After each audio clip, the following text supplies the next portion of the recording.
Þau einkenni sem maður kannski helst sér hjá ungmennum sem eru byrjaðar að nota vímuefni reglulega eða misnota vímuefni, það eru eins og þau, ef þau eru í skóla, þá eiga þau erfiðara með að mæta, þau fara að skrópa, þau erfiðara með að vakna á morgnana, þau fara að haga sér aðeins öðruvísi inn á fjölskyldunar, þau fara að draga sig undan, þau eru ekki í kvöldmat, þau eru mikið inn í herbergi.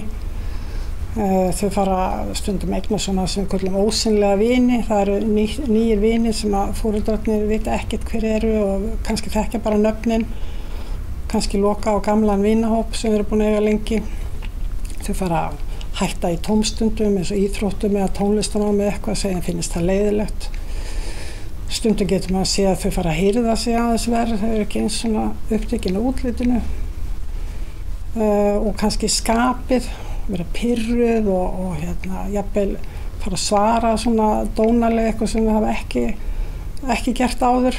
Þetta margt af þessu getur flokkast undir bara að vera unglingur en þegar maður kannski fer að safna þessu öllu saman að þá getur verið ástæða til að sittast niður og kannski ræða við unglingan áhyggjur sínar og reyna þá að gera það og vera rólegur þegar maður gerir það. Já, eins og ég sagði, reyna að kannski safna saman svona einhverjum vissum atriðum sem hefur fengið til að grunsemdir vakni. Unglingar eru oft erfitt með að skilja svona, ég hef séð að margt hefur breyst hér, heldur að taka svona einhver nákvæm dæmi. Ég tók eftir í gær og kom sent heim og þú varst rauður í augunum eða ég sé að þú ert búin að vera að skrópa lengi, allt í einu núna og svo framvegis ég hef áhyggjur af því að þú sett kannski, er eitthvað sem þú þarft að segja mig frá og reyna þá að vera eins og rólegur eins og maður getur og reyna að ná frekar samband við unglingin heldur en auðvitað er mikið áfall ef mann grunar eða hvað það maður fara að vita að unglingurinn sem byrjar að nota vímuefni og okkur foreldrum hætti til að verða hrædd og reið og komast í uppnám.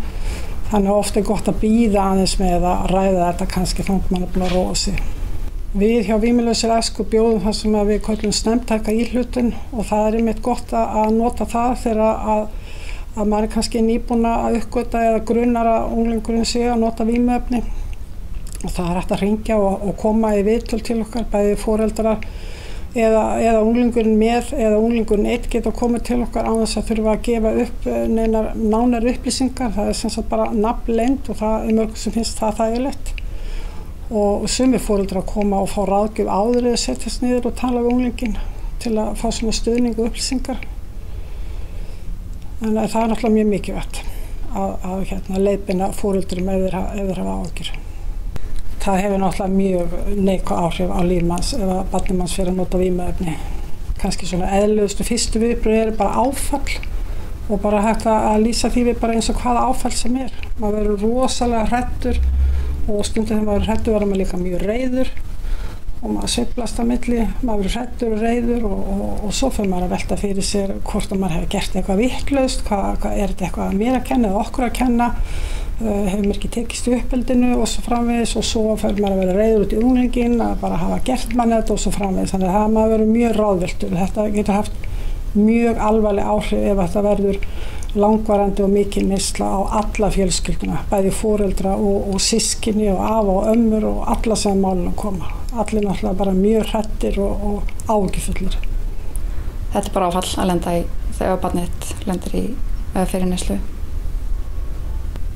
Af því maður ræðir þetta ekki við vini sína. Þetta er svolítið sem maður hefur fyrir sig. Þetta er náttúrulega, eins og ég segi, þetta er áfall fyrir engin vill að barnið sitt lendi í neyslu. Þannig að já, ég segi bara stuðningshópur þar sem þú getur talað við fólk sem skilur þig.